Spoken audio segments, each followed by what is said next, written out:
Buenos días, compañeros. En esta oportunidad, mis compañeros y yo vamos a exponer sobre la arquitectura precolombina en el curso de Historia y Teoría de la Arquitectura 3, con el docente a cargo, el magíster Máximo Guayanca Hernández. Los integrantes son Mendoza Quispe Renzo, Cayo Garayara, Renzo Díaz Vázquez Rafael, Ríos Guanaco Carlos, Liendo Vázquez Norman, Lengua Jereda Edu y Benavides Medina Luis, el quien les habla.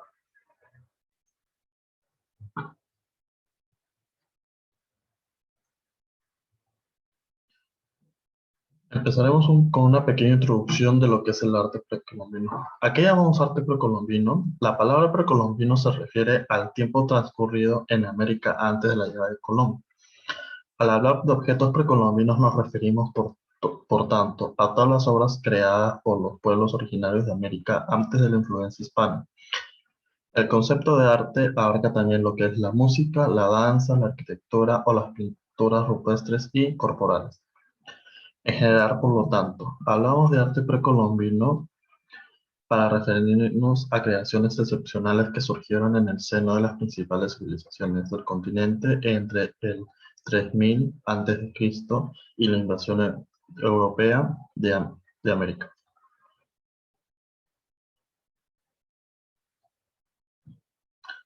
Ahora empezaremos a hablar de una de las civilizaciones, en este caso los toltecas, un pueblo de artesanos y guerreros. La historia de los toltecas comienza en una leyenda. Un guerrero conquistador llamado Mixcoatl tuvo un hijo. El niño al nacer recibió el nombre de Se-Actat Topil-Sin, señor de una caña, seguido del título de Quetzalcóatl, que era la divinidad que debía representar. No se sabe con exactitud si Mixcoatl existió o solamente fue una leyenda, pero su hijo Topil-Sin sí existió con seguridad, y es el primer personaje real que aparece en la historia de México. Actualmente es muy poco lo que se sabe sobre los primeros tiempos de la ciudad, y en cambio se conoce más el periodo de máximo auge del culto de Quetzalcóatl bajo la influencia de la cultura maya. Siguiente.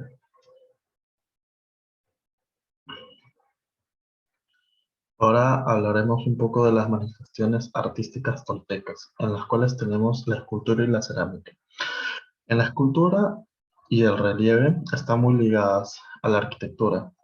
Destaca el chacmol, que es una figura sentada en forma reclinada, sosteniendo en el vientre un recipiente y con la cabeza mirando hacia un costado. También realizadas en piedra, destacan esculturas que muestran escenas militares y de sacrificios humanos. Un ejemplo de ellos es el Coatepantil, un frisbo labrado en piedra que muestra una sucesión de serpientes que persiguen y devoran esqueletos.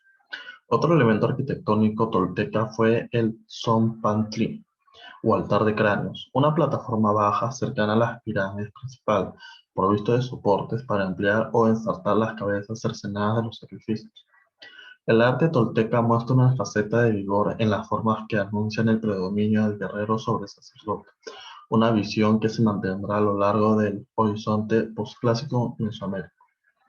También es importante su cerámica. El estilo cerámico tolteca más antiguo que antecede a la fundación de Tula, conocido como Coyotlatelco, se caracteriza por el color rojo y café de sus vasijas. Más tarde se desarrolla un tipo de cerámica conocido como el estilo mazapa, cuya dispersión por gran parte de Mesoamérica se asocia a la expansión política de los toltecas. A la par del estilo mazapa existe una cerámica llamada plumbate, originaria de Guatemala, que es una de las pocas alfarerías del Nuevo Mundo con superficies que aparentan estar vitrificadas, gracias a la pintura con pigmentos minerales y su cocción a altas temperaturas. Siguiente.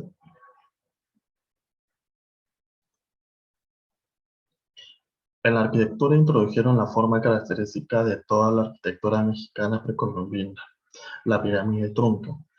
La estructura en forma de tronco de pirámide que servía de base a templos, palacios, etc. Estas estructuras poseían unas escalinatas que, partiendo de la base, ascendían hasta la plataforma superior, y su finalidad no era otra que servir de base o pedestal al templo o palacio que se construía sobre ella. Muy característico de las construcciones toltecas y también de las aztecas era la falta de ventanas, empleándose solo puertas bajas. Coyotlatelco. Otro elemento que también introdujeron fue el uso de pilares en forma de serpientes o los atlantes, grandes pilares esculpidos que representaban a guerreros. Siguiente. Ahora hablaremos sobre la capital de la cultura tolteca, Tula. La historia de Tula, ahora en lo que es el actual estado de Hidalgo, se estima que duró desde el 900 a 1168 a.C. Ejerció su poder sobre los pueblos menos adelantados y firmó alianzas, como el caso de la fundación de la provincia Tula-Jilotepec. Tula era la capital de los militares toltecas. Siguiente. Ahora hablaremos sobre el templo de Tlahuitzacalpentecutl, que es una de las mayores representaciones arquitectónicas en la cultura tolteca.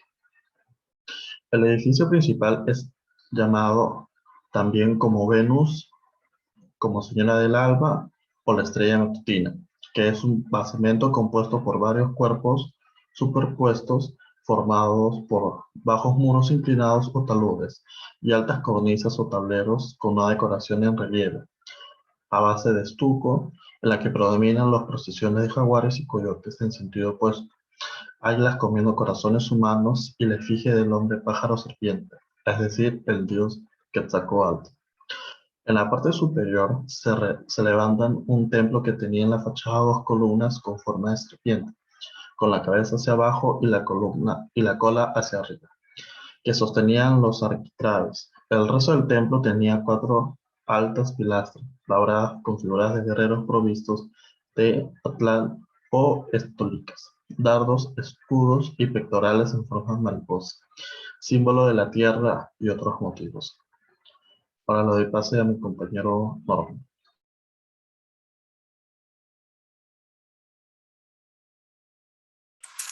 Los aztecas. Los aztecas fue una civilización eh, precolombina que se ubicaba o se desarrolló a mediados del 2000 antes de Cristo.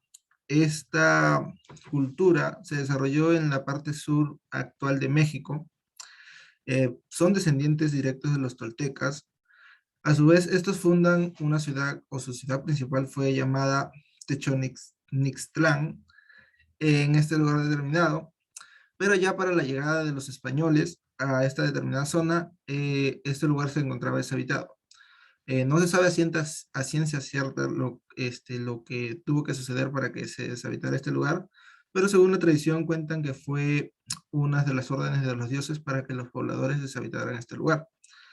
A su vez, esta ciudad se encuentra en lo que sería el centro del Valle de México, expandiendo su control hacia ciudades-estados ubicadas en los actuales estados de México, siendo así que presenta una rica variedad cultural dentro de toda esta zona sur del actual país. El arte azteca. Los aztecas se manifestaron artísticamente en tres rubros, lo que sería la cerámica, la escultura y la orfebrería. Dentro de la cerámica era su forma de expresión más popular, sobre todo en lo relativo a personas, a las figuras de personas y divinidades, entre las cuales destacan figurillas femeninas de fertilidad y representaciones de dioses. A su vez, dentro de la escultura, se destacaron en un campo de escultura monumental, de carácter religioso que sirvió para representar numerosas divinidades del panteón con sus símbolos y atributos divinos. A su vez, dentro de la orfebrería, alcanzaron gran pericia en la fundición y combinación de oro y plata. Los metales se utilizaban fundamentalmente para hacer joyas, entre los cuales tenían lo que es collares, pendientes, pectorales, orejeras o pulseras, que eran usados por los guerreros o bien los jefes de cada ciudad. La arquitectura azteca. Esta presentaba una de las arquitecturas más dominantes. Se ve mucho mejor o más representativo en lo que era su ciudad Tenochtitlán, la cual estuvo desarrollada sobre una serie de islotes, presentando una traza urbana simétrica. Esta misma ciudad se comunicaba hacia el exterior a través de una serie de canales. Su edificación principal se ubicaba en lo que es el centro de la ciudad y sobresalía o se elevaba sobre ella a 50 metros de altura. Esta, dentro de la ciudad que se ubicaba dentro de estos islotes, albergaba alrededor de 200.000 personas dentro de ella, pero también se ubicaron asentamientos alrededor de toda esta laguna o todos estos islotes, sobrepasando lo que es la capacidad de las personas y llegando a ser aproximadamente 500.000 personas. Su arquitectura también se caracterizó por la presencia de palacios y templos edificados a base de piedras volcánicas que se ubicaban alrededor de esta ciudad, pirámides simétricas y el uso de arcilla y cal dentro de sus construcciones. Ahora le doy paso a mis compañeros.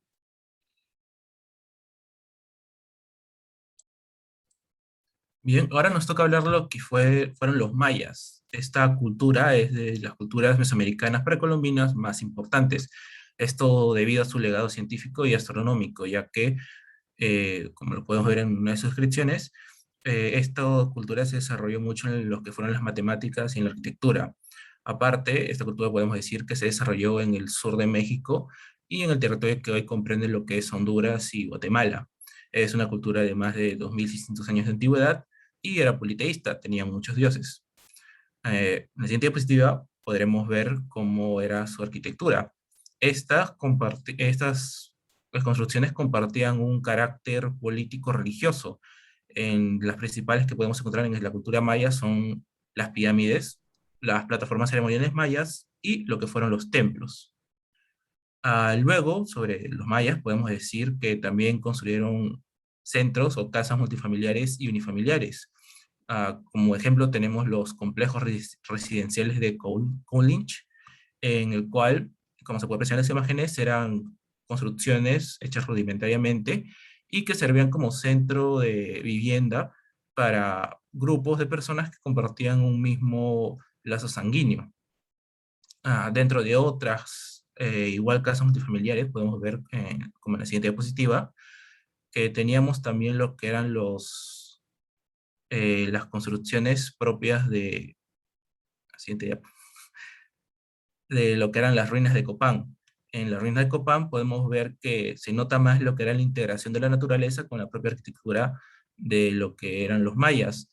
En estos centros estaba jerarquizado que en el medio de estas viviendas vivían los grupos políticos y religiosos, y en las orillas de las propias construcciones ya eran los propios residentes de la zona y los ciudadanos comunes.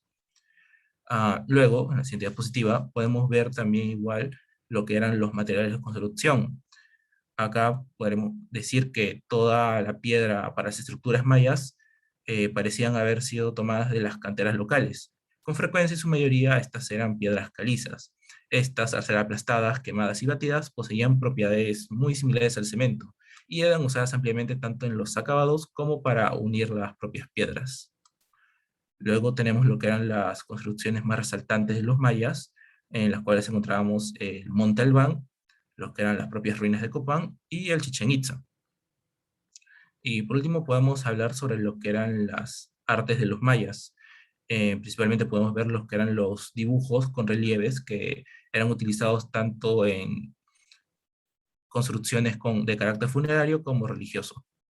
Ahora doy paso a mi siguiente compañero. Bueno, continuando con la exposición, vamos a hablar sobre las culturas de Colombia. Existió una gran variedad de culturas en el cual habitó este territorio nacional antes de la llegada de los españoles. Entre ellos tenemos lo que es la cultura calima. Esta cultura se desarrolló en la parte suroeste de Colombia. Se caracterizó por su orfebrería y su cerámica. En lo que es el ámbito de orfebrería, para las piezas de metal más grandes usaban la técnica de laminado y para los pequeños la de la cerámica partida. Eh, Sus diseños de alto relieve lo grababan presionando con moldes previamente ya elaborados.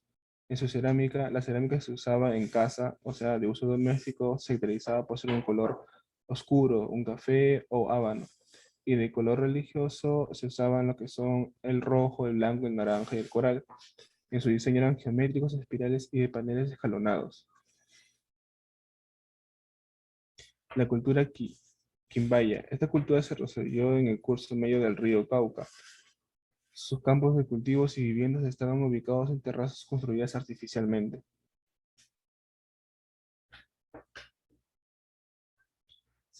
Se caracterizó por su orfebrería. Estas se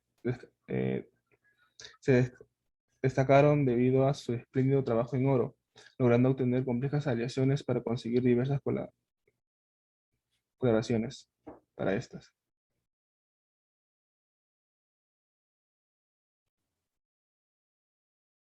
Tenemos ahora las culturas de Ecuador.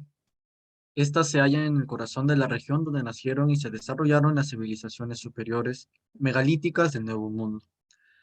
Las poblaciones del periodo preincaico vivían en clanes que conformaban colectividades exógamas. Se pueden dividir en cuatro grandes periodos. El periodo precerámico, en el cual la cultura valdivia ocupó extensos territorios de las provincias de Manabí, Esmeraldas y la provincia de Santa Elena. Es una de las candidatas a poseer la alfarería más antigua de toda América. Luego tenemos al periodo formativo. Aquí la cultura machalilla ocupó territorios de la actual provincia ecuatoriana de Manabí y parte de las provincias vecinas de Santa Elena, con importantes contactos con la región interandina. Tuvo vinculaciones muy cercanas con las culturas de Valdivia y Chorrera. Posteriormente tenemos el periodo de desarrollo regional, en la cual se determinó por primera vez las diferencias regionales o territoriales en la organización política y social de los pueblos que lo conformaron. Y por último, el periodo de integración, durante el cual surgen importantes señoríos, confederaciones, estados y ciudades, siendo las áreas más importantes las de la costa y la sierra. Siguiente.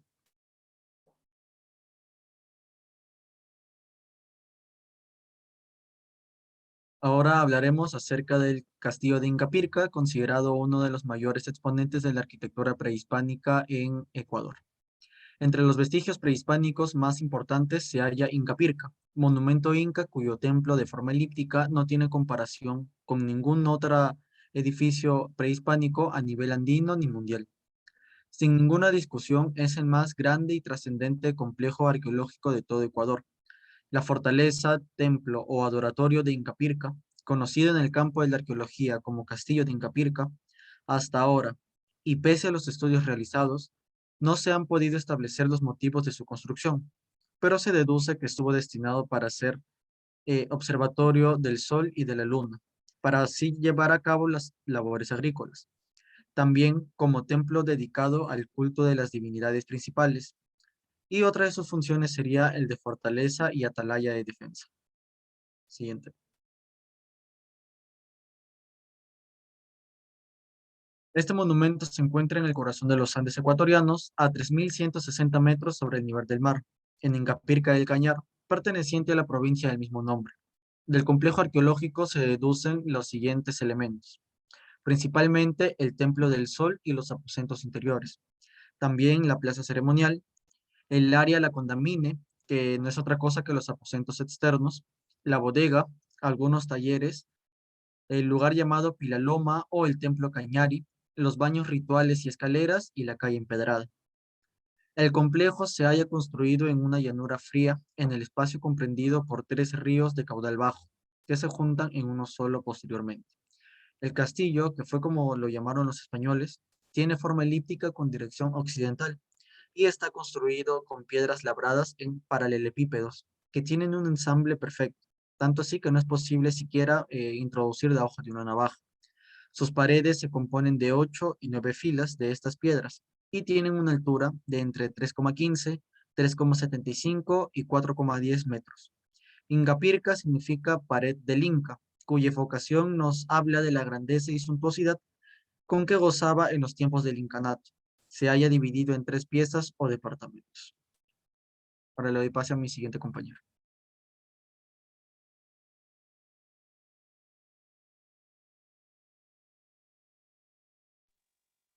Los Incas.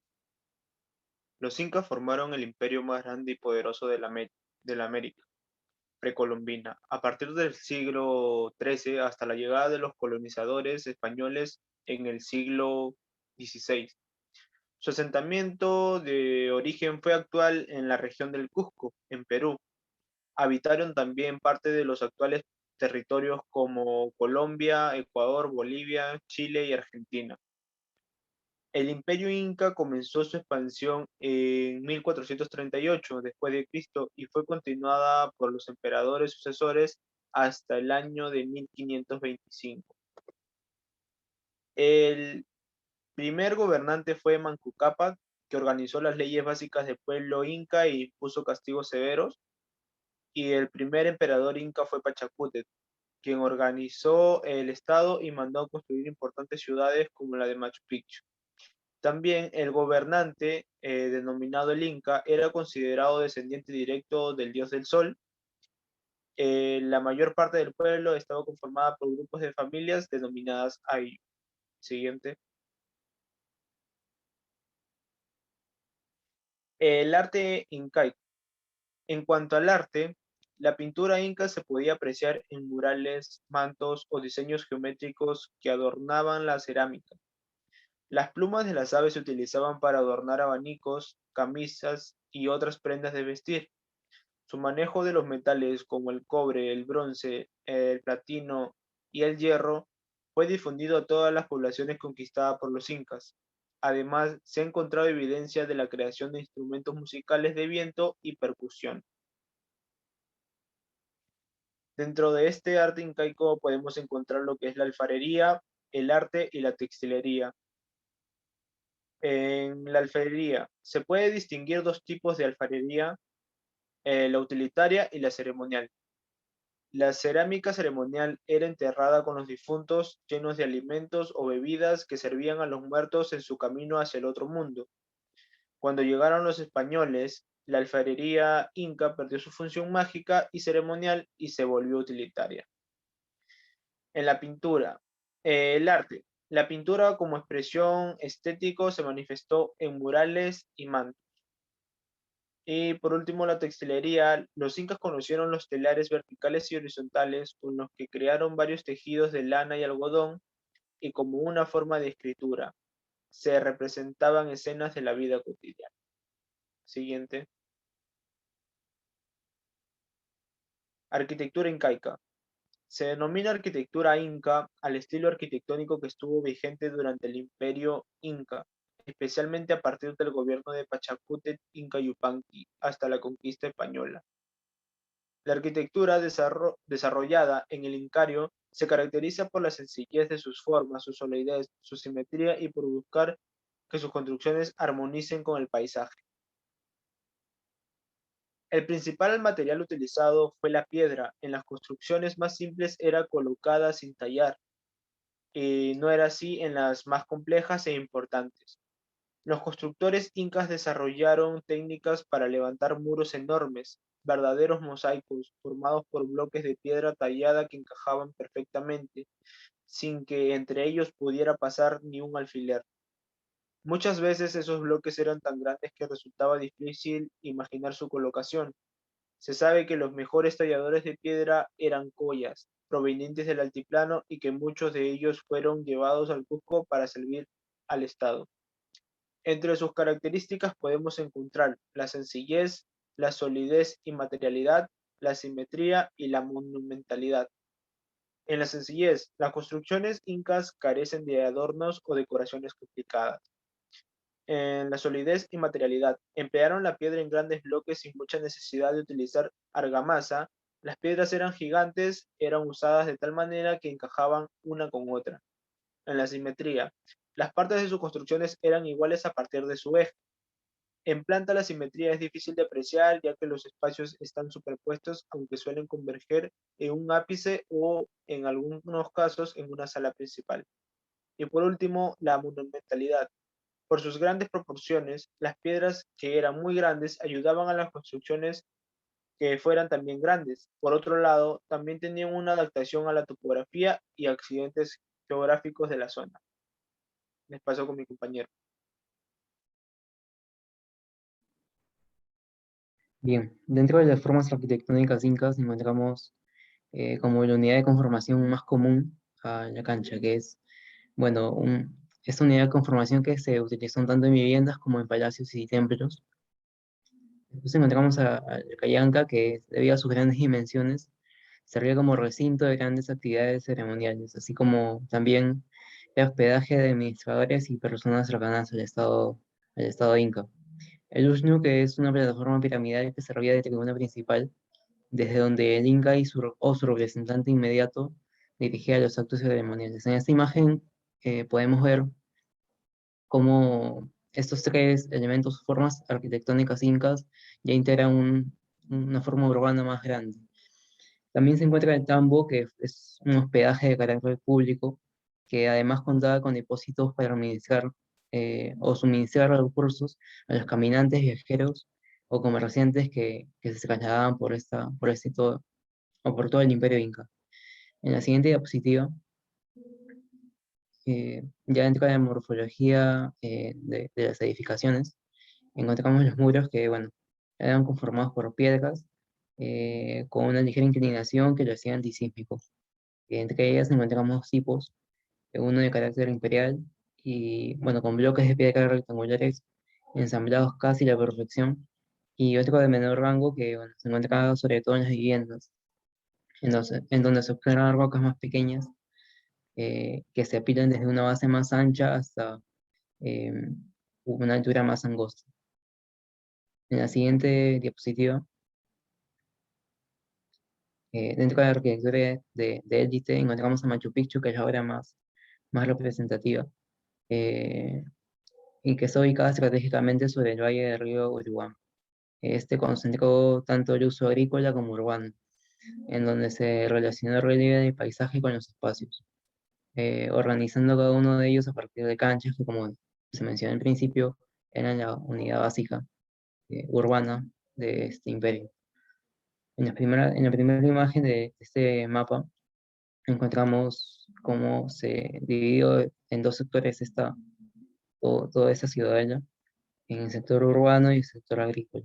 Y ya en las imágenes de la derecha vemos cómo las canchas, estas viviendas, fueron formando con diferentes usos todo el sector, sobre todo urbano.